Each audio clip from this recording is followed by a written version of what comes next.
situada a 24 graus de latitude sul e 46 graus de latitude oeste, em uma planície litorânea banhada por águas calmas e sol pleno, surgiu Santos, uma das cidades mais antigas do Brasil. A localização privilegiada levou o fidalgo português Brás Cubas a fundar, em 1546, a Vila de Santos. A partir da criação, na entrada da sua baía, do primeiro Hospital das Américas, ali instalou-se também a principal porta de entrada no novo território, o Porto de Santos, o maior da América Latina. Mas foram seus habitantes, Bonifácios, Bartolomeus, Sartuninos, Beneditos, Betes, Gilbertos, Plínios e Pagus, que construíram sua história, lutando bravamente contra a invasão de piratas, pela independência, pela abolição da escravatura, por direitos trabalhistas e, acima de tudo, pela liberdade, sempre. Hoje, essa comunidade soma quase 500 mil pessoas, e são dessas pessoas que surgem essas histórias. E aqui estão reunidas algumas delas. A história oral da gente de Santos.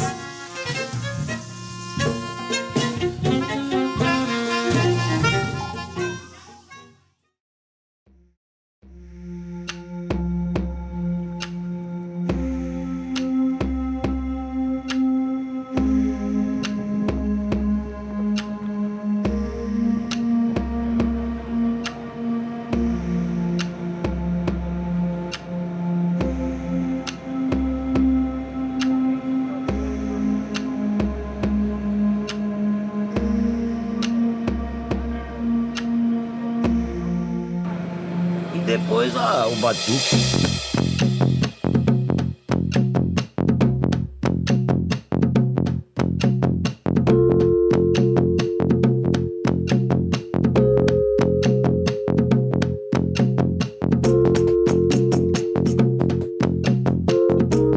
A minha história enquanto contadora de histórias começa há muito tempo atrás, enquanto eu era escutadora de histórias. Bom, elas começaram com as histórias do meu avô lá no Ceará. Não eram nem histórias daqui. Geralmente nessa época de festa junina, meu avô sempre celebrou as fogueiras de Santo Antônio, São João, São Pedro. E nós reunimos a família ali nas fogueiras e o meu avô contava histórias, geralmente histórias de terror. E no meio de tudo isso também eu me lembro muito de uma tia que contava histórias antes da gente dormir, assim, na casa dela, em Praia Grande. Histórias, assim, que muitas vezes me impediam de dormir. Eu ficava com tamanho medo, né? Elas vinham, assim, com tanta vivacidade, com tanta verdade, que me apavorava. A minha avó contava muitas histórias. Meu avô era um contador de histórias.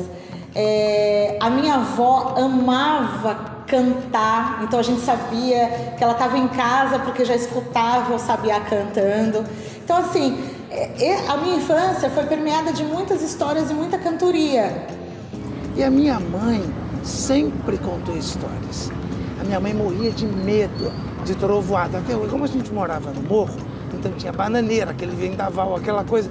Então ela desligava o relógio na chave e ali cobria os espelhos, porque tinha uma tradição de que o espelho atrai, não podia pegar em faca, não podia pegar em nada. E aí, com velas acesas, ela fazia teatro de sombra e contava histórias.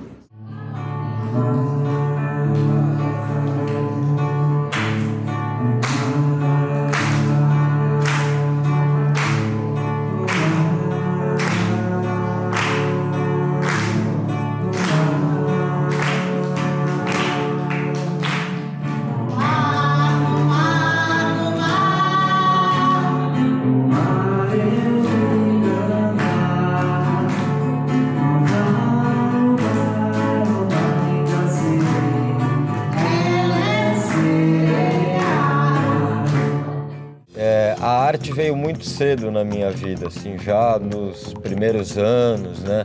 As experiências com os instrumentos musicais de brinquedo, os pianos, enfim. E já aos 8 eu começo com a literatura, escrevendo poesia. E depois aos 11 eu já ingresso no teatro Teatro Santista sempre foi assim um celeiro muito criativo, né? E teatro tem uma história muito forte. E aí entrei para o magistério, comecei a cursar o magistério, mas eu era extremamente tímida para falar. Eu entrava em pânico com a possibilidade de ter que falar em público, sabe? E com o passar do tempo, vivendo aqui e conhecendo as histórias do Monte Serra, mais precisamente em 2011, onde foi o boom, onde eu fui saber várias histórias, desde da Fonte do Itororó, e aí eu fui enriquecendo com Mestre Bahia, com o Tio Baita, que são as pessoas que misturavam a história de lá com a história daqui. E mediante as histórias daqui foi o que mais me encantou, saber da importância da história de Nossa Senhora Monte Serra, que expulsou os piratas, da Fonte do Itororó, e aí vem a história dos porcos que subiam aqui, enfim, era uma mistura de histórias e de vivências da qual eu falei, caramba, todo mundo precisa conhecer. Quando eu descobri que eu podia contar histórias, que eu podia fazer teatro, foi uma descoberta fantástica. Depois, quando eu entrei na Faculdade de Artes Cênicas, eu tive um professor que me apresentou um conto do Malbatã, O Castelo Amarelo. Era demais. Eu falei, gente... E aí eu contei para o meu irmão. E meu irmão, que era sempre um homem mais objetivo, falou, é ótimo, não precisa de cenário. Tudo se passa na cabeça das pessoas. E aí eu comecei a estudar as histórias. E hoje eu me considero muito mais do que um ator ou um professor, eu me considero um contador de histórias. E eu sempre digo que a nossa herança são as histórias que a gente deixa. Boa tarde! Boa tarde! Quem tá feliz, levanta a mão! Desde que o mundo é mundo, se contam histórias, né? Antigamente, há muitos anos atrás mesmo, se contava histórias para passar a cultura, para passar os saberes de geração em geração. Não tínhamos registros escritos, então os registros eram todos orais, né? Então, acho que a contação de história, a oralidade, ela está presente na natureza humana. Então, muito antes da escrita, que se a gente for pensar, a escrita é uma coisa muito recente na história dos homens, o homem já contava história. Todos nós somos contadores de história. A gente vê a contação de história mais valorizada em comunidades tradicionais, como as africanas, né, as indígenas, mas todos nós contamos histórias, estamos sempre passando nossas crenças, nossos valores, nossas ideias, né, para gerações que estão vindo. Então, contar história faz parte da nossa essência como ser humano. Por meio dessas histórias, a gente começa a olhar para a nossa cidade, para o nosso povo, com um outro olhar, muito mais afetuoso, mais próximo, porque a partir do momento que eu passo a conhecer a história, pode ser uma lenda, da Pedra da Feiticeira, eu nunca mais passo em frente à Pedra da Feiticeira da mesma forma. A contação de histórias, ela permite assim um acesso àquilo que nos é mais profundo, aquelas memórias mais antigas, não só da nossa vida, mas de todas as gerações assim que nos antecedem. Mesmo que a gente não as escute, elas estão aqui dentro de nós. A gente aprende muito melhor através da história. Através dos mitos, dos clássicos, das lendas. Então, passar isso adiante é justamente perpetuar a cultura, é perpetuar a nossa história.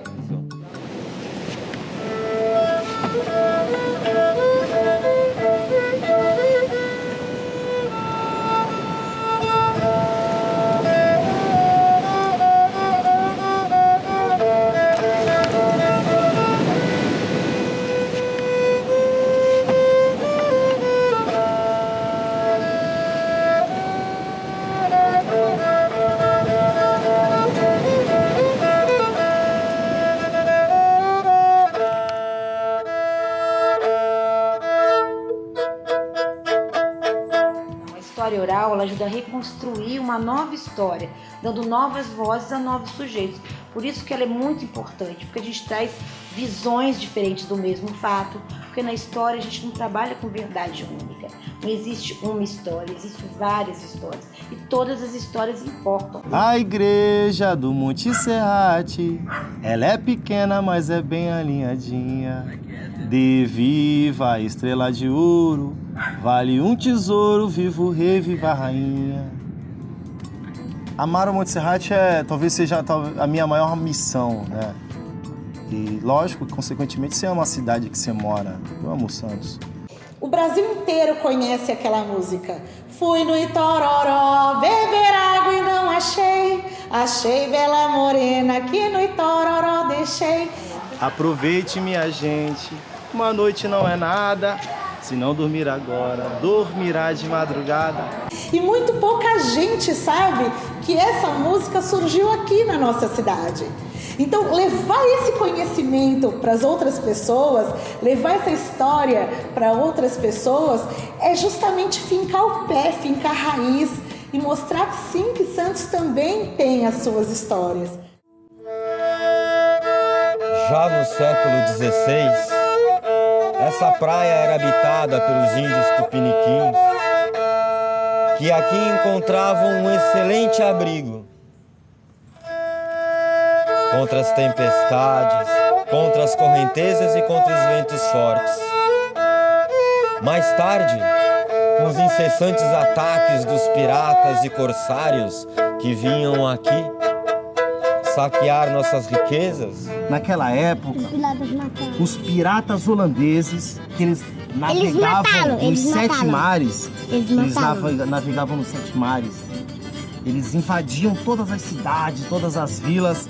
A nossa cidade vivia sendo invadida por eles. Vivia. Cada vez era um pirata diferente que aparecia junto com a sua tripulação. E, ainda mais, resolveram achar que era fácil entrar aqui na cidade. Pois é. E então, um deles não entrou só uma vez. Entrou várias vezes aqui na nossa cidade. E ele chegava fazendo atrocidades. Essa parte da história nem é muito bonita de contar. Eles invadiram Santos. Houve um desespero total. E aí o povo começou a subir a parte mais alta da cidade, que era o Monte Serrate. Eles fugiam dos piratas do alto do Monte Serrate. O povo da Vila de Santos, o povo da Vila de São Vicente. Eles iam para cá para cima, se juntavam todos e começavam a rezar para Nossa Senhora do Monte Serrate salvar a casa deles lá embaixo e a vida deles aqui em cima. E correram para o lugar mais alto da cidade, um monte, e levaram junto a Santa Milagrosa. E enquanto eles subiam, eles rezavam, como numa procissão, como numa romaria. E eles subiam e rezavam, subiam e rezavam, subiam e rezavam. E quando chegaram lá em cima, no monte, continuaram rezando. E de repente, diz a nossa história, que as pedras de lá de cima do monte começaram a rolar. Houve um desmoronamento e matou todos os piratas. Um milagre de ação. Os moradores que aqui estavam ficaram felizes, agradeceram mais e mais ainda a Nossa Senhora do Monte Serrate. E a santa que subiu o monte não desceu mais. De lá de cima, ela abençoa e protege a cidade de Santos até hoje. E essa história ela foi contada de pai para filho, de filho para neto, e foi passando até chegar na gente que é morador da cidade e principalmente moradores do Morro de Nossa Senhora do Monte Serrate. Desde então, a santa é padroeira da nossa cidade e é atribuído a ela esse milagre de conter uma invasão dos piratas. E no dia 8 de setembro é comemorado o dia da padroeira de Santos, que é Nossa Senhora do nosso Monte Serrate. Vocês não acharam incrível essa história? Sim. Da hora, né? Da hora. Então vamos bater palma para Nossa Senhora do Monte Serrate.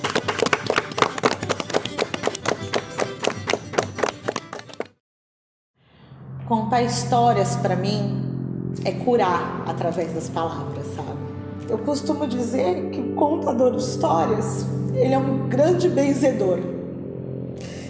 Ele benze ele benze através das histórias. Contar história aqui no Monte Serrate, ou contar histórias do Monte Serrate, para mim é trazer o que tem de melhor aqui. É o que tem de melhor nos meus ancestrais, dos meus parentes, das pessoas que realmente estiveram aqui.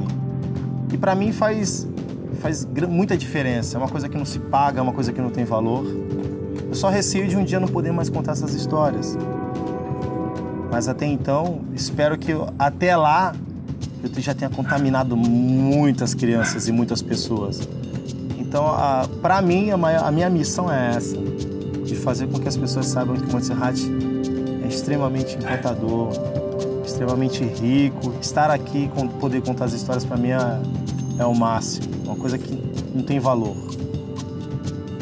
A continuidade é uma das tarefas de todo contador de histórias. É dever daquele que estuda a história, o conto de tradição oral, lutar e batalhar diariamente para que essas histórias e que a gente tenha novos contadores. É isso que, se não prevejo, eu pelo menos espero, com o nosso trabalho, com o trabalho da Camila Genaro, do Arquimedes Machado, que vem contando as suas histórias não só da região, dos lugares específicos também. E isso é fundamental. A força de um lugar é justamente a universalidade que ela contém. Esse conjunto de vidas, de ideias, de sentimentos, de afetos que vão se construindo ali em torno daquele lugar. E isso é o que a gente precisa perpetuar, essas boas histórias. Os aplausos não me envaidecem, mas me orgulham. Me orgulham porque eu sou uma servidora das palavras, sabe? E o contador de história é justamente isso. Esse é um grande guardião das palavras, é um guardião das histórias, é o guardião da cultura, é o guardião da tradição oral, sabe? Então, e assim, todo mundo é um contador de histórias, em potencial. Todo mundo conta muitas histórias durante o nosso dia. E algumas pessoas levam isso para o lado profissional, outras pessoas não. Mas todo mundo é um contador e um grande guardião das suas histórias.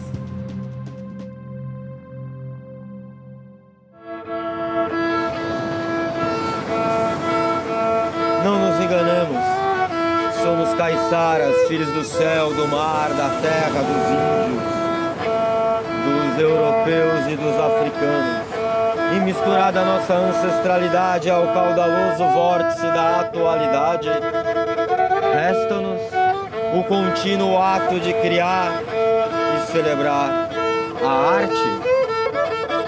A arte não é do artista, muito menos dos museus e das coleções particulares. A arte é de todo aquele que não teme o ridículo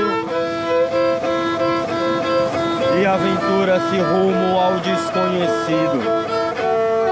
Não nos enganemos, somos caiçaras, filhos do céu, do mar, da terra.